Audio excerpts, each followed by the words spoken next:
Hello dear student, आप सभी का स्वागत है आपके प्यारे से चैनल चैंपियन एकेडमी मैथ्स पर। आज के वीडियो में हम सीखने वाले हैं गुणनखंड ज्ञात करना कैसे। जैसे आपके सामने प्रश्न है एक्स स्क्वायर प्लस का 9x प्लस का 18।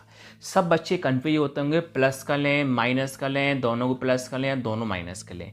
आज की वही आपको सिखाने वाला हूँ। अगर पूरी वीडियो को देख लोगे तो गुणनखंड 100% आप सीख जाओगे। देखिए, सबसे पहली बात क्या, यहाँ पर सभी के साथ संख्या होना जरूरी है। जैसे यहाँ पर प्लस का 8 है, यहाँ पर प्लस का 9 है।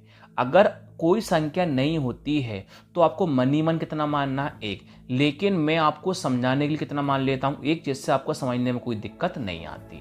अब हमें क्या करना होता है, ऐसी दो संख्या चाहिए होती है, उन्हीं दोनों गुणा करने पर संख्या है, उन्हीं से प्लस माइनस करने पे वही संख्या है। अब कैसे पता करेंगे, ध्यान से देखना। सबसे पहले क्या करते हैं, हमेशा आगे का इंटू अपन पीछे करते हैं। देखो, आगे प्लस का चिन्ह मानते हैं, यहाँ भी प्लस का मानते हैं, तो गुणा करने प्लस प्लस क्या होता है, प्लस ही होता है। 1 का इंटू हम 18 में कर देंगे। 1 का इंटू किस में करेंगे, 18 में। तो 1 इंटू 18 कितना होता है, 18 प्लस का 18 क्या करने पे आया, गुणा करने पे आया। अब संख्या को देखा जाता है बीच में, तो बीच में आपके पास क्या है, प्लस का 9 है, मैं कौन लिख दूंगा, प्लस का 9 लिख दूंगा। अब आपको ऐसी दो संख्या चाहिए कि उन्हीं दोनों संख्या से गुणा करने पे प्लस का 18 आए और प्लस करने में 9 आए। सर कैसे पता करेंगे, तो मैंने आपको सिखाया था पहले भी।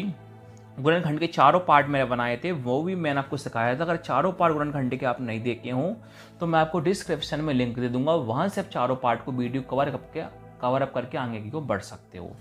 तो जो भी गुणा करने पे संख्या होती है, इसका हम कर लेते हैं अभाज्य गुणनखंड। कौन है, 18 है, इसका कर लेंगे अभाज्य गुणनखंड। 2 से काटेंगे, 2 के बारे में 18 कितनी बार में आते हैं, 9 बार में। 3 से काटेंगे, 3 के बारे में 9 कितनी बार में आता है, 3 बार में। और 3 एकम 3। अब जो यहाँ की संख्या आई, इन संख्या से हमें पता करना है कि गुणा करने में 18 कैसे आता है, प्लस करने में 9 कैसे आता है। देखो ध्यान से देखना, एक हमने 2 को मिला के लिया, एक हमने 3 और 3 लिया, मतलब 1 2 लिया, एक 3 इंटू 3 कितना होता है, 9। इनसे हम चेक करते हैं आता ही नहीं आता। फिर दूसरी कंडीशन देखेंगे, 3 इंटू 3 कितना होता है, 9। 9 ऊपर लिखा, 9 नीचे लिखा। 2 ऊपर लिखा, 2 नीचे लिखा। अब मुझे एक बार बताओ, 9 इंटू 2 18 तो होता है, लेकिन 9 को 2 के साथ प्लस करने पर माइनस करने पर 9 आ सकता है क्या, नहीं। क्यों, 9 प्लस 2 11 होता है, 9 माइनस 2 7 होता है। एक कंडीशन फेल हो गई। अब हम क्या करते हैं, 2 इंटू 3 मिला के लेते हैं 6 और 3 सिंगल लेते हैं। 2 इंटू 3 मिला के लेते हैं 6 और 3 सिंगल लेते हैं। 6 ऊपर लिखा, 6 नीचे लिखा, 3 ऊपर 3 नीचे। कौन गुणा करना है। अब मुझे एक बार बताओ, हमें प्लस का 9 चाहिए, तो प्लस का 9 लाने के लिए हम दोनों चिन्ह प्लस के कर देंगे। सर ऐसा क्यों करा, क्योंकि सर गुणा करने प्लस प्लस क्या होता है, प्लस होता है। 6 इंटू 3 18 होता है, और 6 प्लस 3 कितना होता है, 9। तो सर आपको गुणा करने प्लस का 18 चाहिए था, तो गुणा करने प्लस का 18 आ गया, प्लस करने 9 चाहिए था, प्लस करने में 9 आ गया। सबसे बड़ा काम ये होता है दो संख्या सेलेक्ट करना। दो संख्या मिल चुकी हैं, दो संख्या आपके आंखों के सामने है, प्लस का 6 और प्लस का 3। अब फर्स्ट और लास्ट लिखा जाता है सेम, एक से कोई मतलब नहीं होता, एक को हटा देते हैं। फर्स्ट कौन है, एक्स स्क्वायर, लास्ट कौन है, प्लस का 18।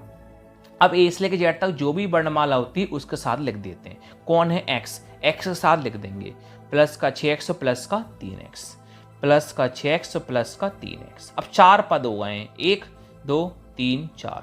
तो शुरू के 2 पद में से कॉमन, बाद के 2 पद में से कॉमन। जो कम होता है वो हम लेते हैं कॉमन। कैसे लेंगे, ध्यान से कॉमन देखना। ये x कितनी बार है, 2 बार। ये x कितनी बार है, 1 बार। x 2 वाला कम है, x 1 वाला कम है। सर x 1 वाला कम है, तो x हम क्या ले लेंगे, कॉमन ले लेंगे। अब क्या करेंगे, x का भाग इसमें भी देंगे और x का भाग इसमें भी देंगे। सिंगल x का डबल x में भाग देंगे, तो एक बार से एक बार x क्या होगा, कैंसिल। कितनी बार x बचेगा, एक बार x बचेगा। प्लस का प्लस, x का भाग देंगे 6x में, x से x कैंसिल, कौन बचा, 6, प्लस का प्लस। अब 3x 18 में से लेंगे कॉमन। 3 कम है कि 18 कम है, सर 3 कम है, 3 हमने लिया कॉमन। 3 का भाग इसमें, 3 का भाग इसमें, 3 का भाग देंगे 3x में, 3 से 3 कैंसिल, कौन बचा, x, प्लस का प्लस। 3 का भाग देंगे 18 में, सर 3 के बाद 18 कितनी बार में आते हैं, 6 बार में आते हैं। अब x प्लस 6 कितनी बार आ गया, 2 बार। इसको लिख दो 1 बार। अब आपके सामने कोष्टक के बाहर कौन बचा, x प्लस का 3, इसको लिख दो 1 बार। तो यही आपका फाइनली आंसर आया, x प्लस का 6 और x प्लस का 3। Thank you.